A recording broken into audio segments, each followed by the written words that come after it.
What's up, everybody? Welcome back to Nerd On. My name is Tom, and today we're going to do a trailer reaction to the Sony Pictures entertainment film Until Dawn. Now, I know a little bit about this film because I played the game. It was the first ever video game I streamed on Twitch. And the director, David F. Sandberg, aka Pony Smasher. If you don't know what Pony Smasher is, go type in YouTube. Go type in Pony Smasher on YouTube. That's David F. Sandberg's YouTube account. That's how I knew the guy. Like, I knew the guy as he directed Annabelle Creation and Lights Out before he did Shazam.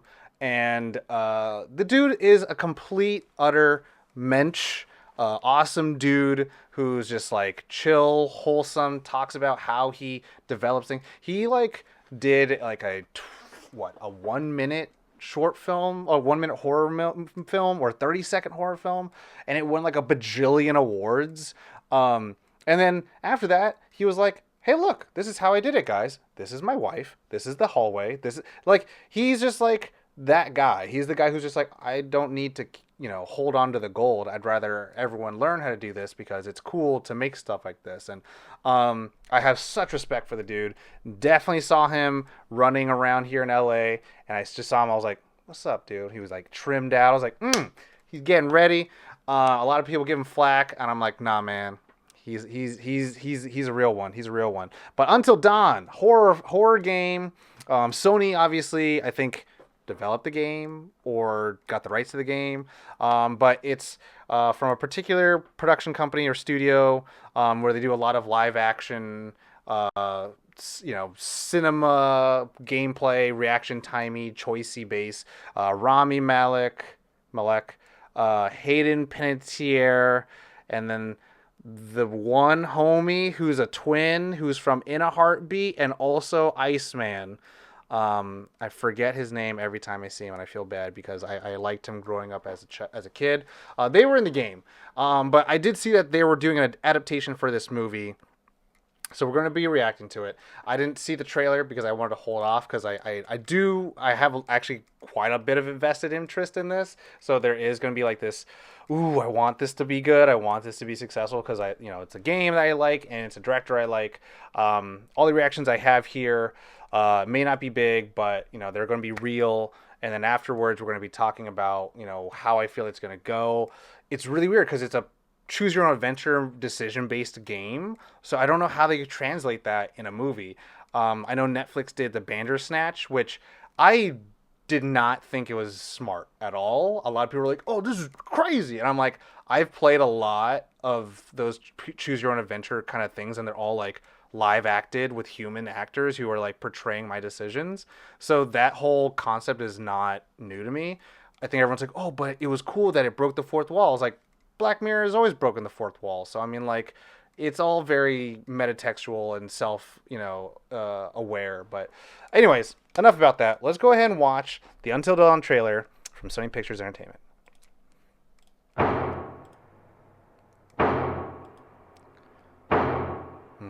Okay. I'm looking for my sister. Oh. Okay. Does she look familiar to you? This is not. Oh, Peter Stormare? Okay. I didn't say that. Do a lot of people go missing around here?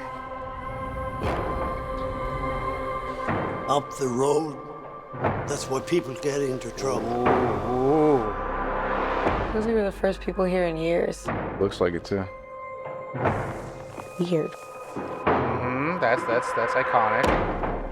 Just the image of it. That's my sister's signature. Oh, shit. Guys, check it out. What happened to these people? Where's my car? Uh-oh. Where's Megan? Okay, yeah, that's very much like the game. Guy with the mask, Jesus! Oh, Jesus. Oh, Jesus.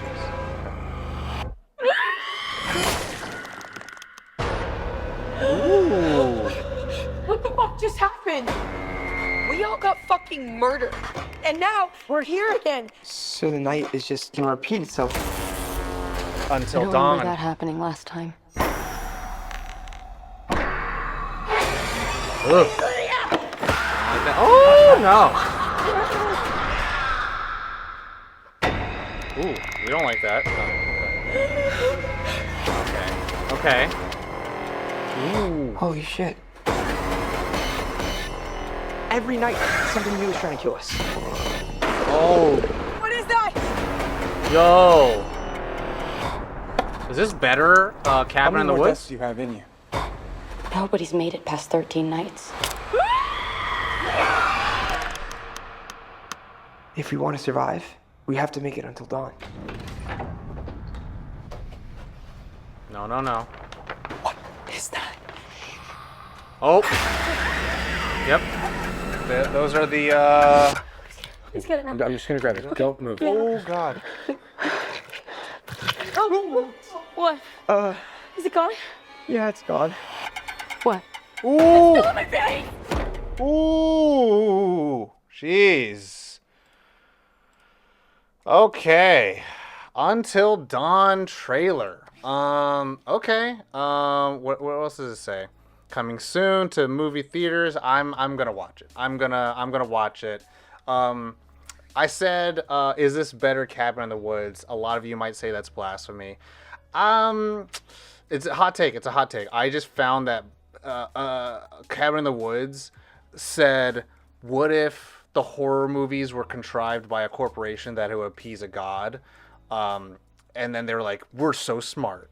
And then they kept beating you over the head. They kept beating you over the head with just like, look at Japan, look at their sales. And it's like, oh my God, I get it. I got it. I get that, like, I'm not supposed to care anymore.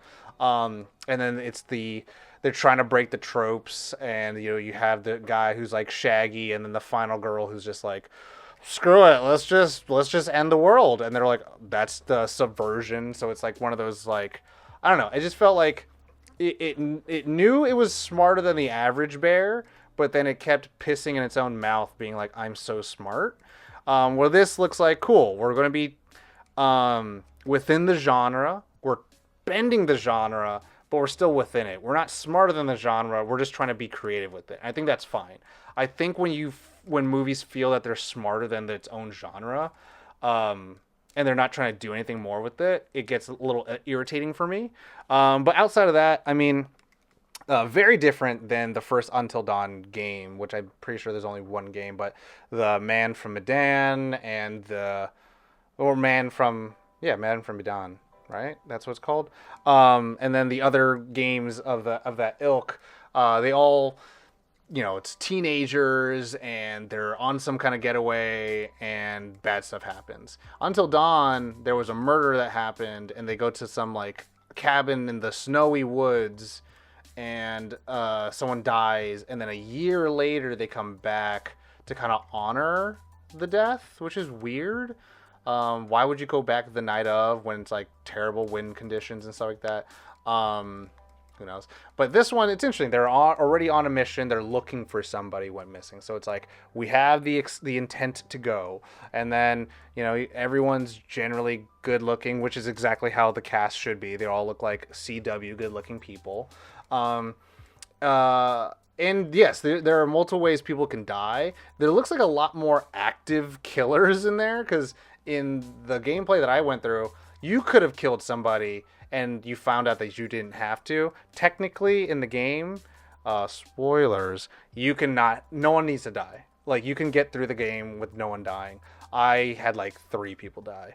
But in here, and in the way they die, it's typically the only person that's trying to kill somebody is one active participant. And here it looks like there's plenty of things trying to kill them. So it looks like they might be pulling for that. Peter Stormare being in the trailer, being in the movie is pretty cool, because Until Dawn, like, it goes by chapters throughout the night, and every once in a while you get pulled out of the real world or the memory. And then you're kind of being like psychoanalyzed by Peter Stormare. And I don't know what his whole deal is and why people like to hate him or love to hate to love him. But he plays I love seeing him, especially since he was Lucifer in Constantine. But I just remember it was him and Gary Busey, right? Who You Want to Kill in Hitman. I'm like, what's wrong with Peter Stormare? But no, I'm excited for it. I'm here for it. I don't know about you guys. Let me know. Keep the conversation going in the comments if you want to talk more about the game or about the movie or David F. Sandberg or whatever it is. Join nerdon.tv/discord if you'd like to support what we're doing here and celebrating all things nerdy, or making more podcasts. Check out nerdon.tv/Patreon to support us. And other than that, take care of yourselves. Stay hydrated. You know the drill. As always, Nerd On. Nerd On the Podcast is proud to be powered by Focusrite, Embody, creators of Immerse Gaming, Odyssey, Amazon, and TCG Player. Enjoy the show. Thanks for listening. If you like what you hear, support the show by joining the Nerd On Nation powered by Patreon. Go to nerdon.tv/Patreon and get Nerd On exclusives for as little as $1 a month.